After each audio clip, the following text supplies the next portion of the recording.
નમસ્કાર મિત્રો સ્વાગત છે તમારું અમારી યુટ્યુબ ચેનલમાં। આજની વિડીયોમાં વાત કરીશું દેશ અને દુનિયાના સુપરફાસ્ટ સમાચારની। સૌપ્રથમ વાત કરીએ તો મિત્રો ખેડૂતો માટે સારા સમાચાર સામે આવી રહ્યા છે। જી હા દોસ્તો, કિસાન સન્માન નિધિની રકમ વધી શકે છે। કેન્દ્રીય બજેટમાં મોદી સરકાર ખેડૂતોને મોટી ભેટ આપી શકે છે। સૂત્રોના જણાવ્યા અનુસાર સરકાર કિસાન સન્માન નિધિ યોજનાની રકમ વધારી શકે છે। હાલમાં ખેડૂતોને 3 હપ્તામાં વાર્ષિક 6,000 રૂપિયા મળે છે, તેને વધારીને 8,000 રૂપિયા કરવામાં આવે તેવી શક્યતા છે, જેના માટે બજેટમાં 80,000 કરોડ રૂપિયાની જોગવાઈ થઈ શકે છે। હાલમાં આ યોજના માટે 60,000 કરોડની જોગવાઈ ઉપલબ્ધ છે। તો મિત્રો, તમારું શું માનવું છે કે કિસાન સન્માન નિધિમાં હપ્તો વધવો જોઈએ કે નહીં? મિત્રો, અન્ય મહત્વના સમાચારની વાત કરીએ તો શાળાની ઇમારત પડતા 22 વિદ્યાર્થીઓના મોત। નાઇજીરિયાના ઉત્તર મધ્ય રાજ્યમાં એક શાળાની ઇમારત ધરાશાયી થતાં 22 વિદ્યાર્થીઓના કરુણ મોત થયા છે। મળતી માહિતી મુજબ હજુ પણ 100 લોકો કાટમાળ નીચે દટાયેલા છે। બાળકોનો ક્લાસ ચાલી રહ્યો હતો ત્યારે આ દુર્ઘટના ઘટી હતી। મૃત્યુ પામેલા વિદ્યાર્થીઓની ઉંમર 15 વર્ષથી ઓછી હોવાનું કહેવાય છે। ઘટના સ્થળે રાહત અને બચાવની ટુકડીઓ તૈનાત કરી દેવામાં આવી છે। મિત્રો, અન્ય મહત્વના સમાચારની વાત કરીએ તો ખાનગી રિવોલ્વરથી માથામાં ગોળી મારી। ક્લાસ 1 અધિકારી કે જેઓ નાયબ વન સંરક્ષણ અધિકારી તરીકે દાહોદમાં ફરજ બજાવી રહ્યા હતા, જેમણે કોઈ કારણોસર માથે બંદૂક મૂકીને પોતાનું જીવન ટૂંકાવ્યું છે, જેની જાણ થતાં ઉચ્ચ પોલીસ અધિકારીઓ ઘટના સ્થળે પહોંચી ગયા હતા અને આગળની તપાસ હાથ ધરી છે। રમેશ પરમાર મોડી રાત્રે જમીન ગોદી રોડ નજીક અંબિકા સોસાયટીમાં આવેલા તેમના ઘરે આવ્યા હતા। ત્યારબાદ બંદૂકના ભડાકાનો અવાજ થતાં સ્થાનિક અને પરિવારજનો દોડી આવ્યા હતા। મિત્રો, અન્ય મહત્વના સમાચારની વાત કરીએ તો એસટી બસ અને ટ્રક વચ્ચે અકસ્માત સર્જાતા 4ના મોત થયા છે। રાધનપુર હાઈવે પર આણંદથી રાપર જતી એસટી બસને ભયંકર અકસ્માત નડ્યો છે, જેમાં 4 મુસાફરોના ઘટના સ્થળે મોત થયા હતા અને 6થી વધુ મુસાફરો આ અકસ્માતમાં ઈજાગ્રસ્ત થયા છે। અકસ્માતમાં ઘાયલ થયેલા તમામને સારવાર હેઠળ ખસેડાયા છે। જણાવી દઈએ કે બંને વાહનો ધડાકાભેર સામસામે અથડાતા એસટી બસના કંડક્ટર અને ડ્રાઈવરનું ઘટના સ્થળે મોત થયું છે, જેની પોલીસે સીસીટીવીના આધારે વધુ તપાસ હાથ ધરી છે। મિત્રો, અન્ય મહત્વના સમાચારની વાત કરીએ તો વધુ એક બોગસ હોસ્પિટલ ઝડપાઈ છે। અમદાવાદ જિલ્લામાં વધુ એક બોગસ હોસ્પિટલ સામે આવ્યાના સમાચાર મળી રહ્યા છે। જણાવી દઈએ કે અનન્યા હોસ્પિટલમાં બોગસ ડોક્ટર બનેલા મેહુલ ચાવડાની આ હોસ્પિટલ સીલ કરી દેવામાં આવી છે। આ હોસ્પિટલ જિલ્લા આરોગ્ય વિભાગ દ્વારા બંધ કરવામાં આવી છે। આ હોસ્પિટલમાંથી મેડિકલ વેસ્ટ પણ મળી આવ્યો છે। પ્રાપ્ત માહિતી મુજબ આ હોસ્પિટલ 2 મહિનાથી ચાલતી હોવાનું માલુમ પડ્યું છે। મિત્રો, અન્ય મહત્વના સમાચારની વાત કરીએ તો લોકમેળાને લઈને નિયમોમાં આકરા ફેરફાર કરવામાં આવ્યા છે। રાજકોટમાં લોકમેળાને લઈને નિયમો આકરા બન્યા છે। આ વખતે લોકમેળામાં જો લોકો રાઇડ ધારકો છે તેમણે ફરજિયાત વીમો લેવો પડશે, તેમજ દુકાનધારકોએ દુકાનમાં સીસીટીવી તેમજ ફાયરના સાધનો મૂકવા પડશે। ટીઆરપી ગેમ ઝોન અગ્નિકાંડ બાદ વહીવટીતંત્ર એલર્ટ છે। યાંત્રિક રાઇડના ટેસ્ટ રિપોર્ટ બાદ જ વીજ કનેક્શન આપવામાં આવશે। તહેવાર દરમિયાન કોઈ અનિચ્છનીય બનાવ ન બને તે માટે તંત્ર એલર્ટ બની ચૂક્યું છે। મિત્રો, અન્ય મહત્વના સમાચારની વાત કરીએ તો સ્માર્ટ મીટર નહીં લગાડવાની માંગ સાથે સરકારને પત્ર લખવામાં આવ્યો છે। પાટણના ધારાસભ્ય ડોક્ટર કિરીટ પટેલે સ્માર્ટ મીટર મામલે ઉર્જા પ્રધાનને પત્ર લખ્યો છે। તેમણે લખ્યું છે કે રાજ્યમાં સ્માર્ટ મીટરનો ઉગ્ર વિરોધ થઈ રહ્યો છે, તો હાલમાં સ્માર્ટ મીટર લગાવવાની કામગીરી મોકૂફ રાખવામાં આવે।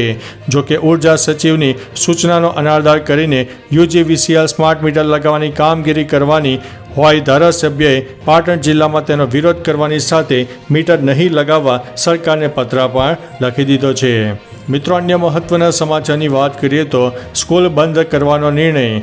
સેલામાં શાંતિ એશિયાટિક સ્કૂલમાં એસીમાં બ્લાસ્ટ થયા હોવાની ઘટનાને લઈને સ્કૂલ સંચાલકો દ્વારા સ્કૂલના બાળકોના વાલીઓને જાણ ન કરાતા વાલીઓએ સ્કૂલે જઈને હોબાળો કર્યો હતો।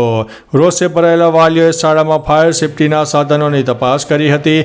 આ સમગ્ર ઘટનાની જાણ થતાં શિક્ષણ મંત્રીએ ડીઈઓ સાથે વાતચીત કરી, જે બાદ સત્તાવાર રીતે શાળાની તપાસ પૂર્ણ ન થાય ત્યાં સુધી શાળા બંધ રાખવામાં આવે તેવો આદેશ આપવામાં આવ્યો છે।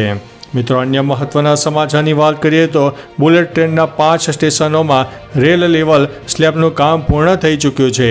અમદાવાદ અને મુંબઈ વચ્ચે હાઈ સ્પીડ રેલ કોરિડોર એટલે કે બુલેટ ટ્રેન પ્રોજેક્ટનું કાર્ય પૂરજોશમાં ચાલી રહ્યું છે. આ પ્રોજેક્ટ વડાપ્રધાન નરેન્દ્રભાઈ મોદીના ડ્રીમ પ્રોજેક્ટ છે અને આગામી 2026 સુધીમાં બિલમીરા અને સુરત વચ્ચે ટ્રાયલ રન કરવાની પણ યોજના છે. ત્યારે ગુજરાતના 8 સહિત કુલ 12 બુલેટ ટ્રેન સ્ટેશનનું નિર્માણ થવાનું છે.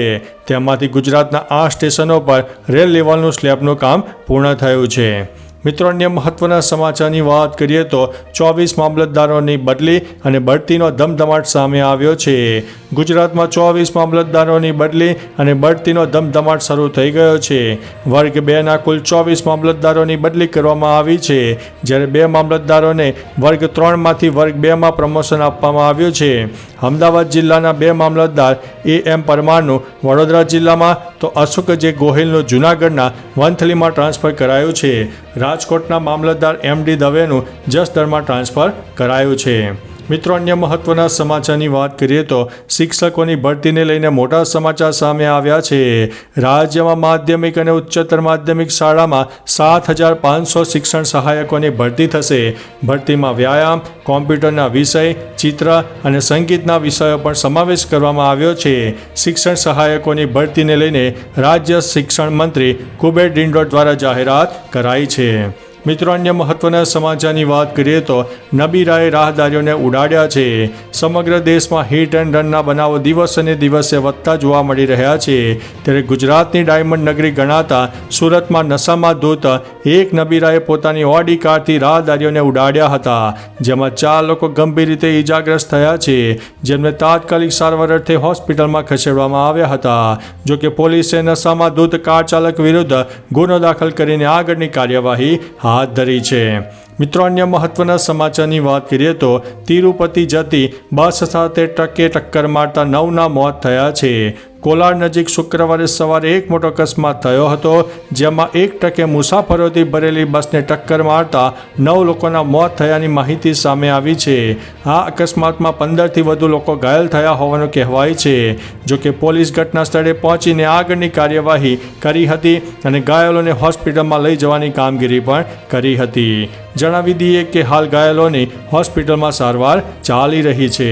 મિત્રો અન્ય મહત્વના સમાચારની વાત કરીએ તો ફૂડ પોઈઝનિંગમાં 30થી વધુ બાળકો દાખલ કરવામાં આવ્યા છે.